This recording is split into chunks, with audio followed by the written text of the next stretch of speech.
صاحبزادہ غلام سرور صاحب دام ذلہ اور میرے نہایتی واجب الاحترام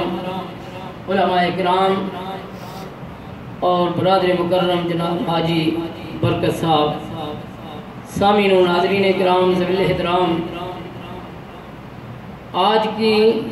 یہ پاکیزہ محفل، پر رونق محفل، عرس مبارک کی محفل، جن کا عرس مبارک ہے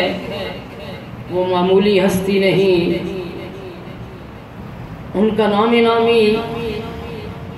اسم گرامی اولاد شیخ کبیر قطب کشمیر قطب تاجکستان حضرت امیر کبیر میر سید علی حمدانی اعلیٰ حضرت صوفی باصفا آفتاب ہدایت مہتاب ولایت مرشد دوران شافع مریداں دستگیر طالبان راہ حق محبوب ذات حضرت بابا فضل الہی شاہ حمدانی المعروف حضرت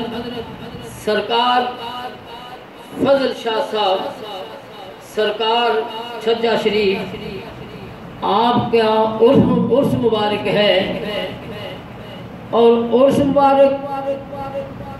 ان کا ہی ہوتا ہے جن کی نیک اولادیں پیچھے رہ جاتی ہیں،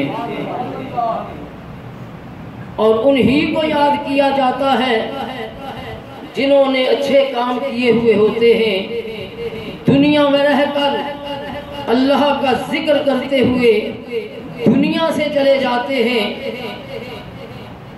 پھر ان کی یادیں رب کائنات دنیا میں باقی رکھتا ہے۔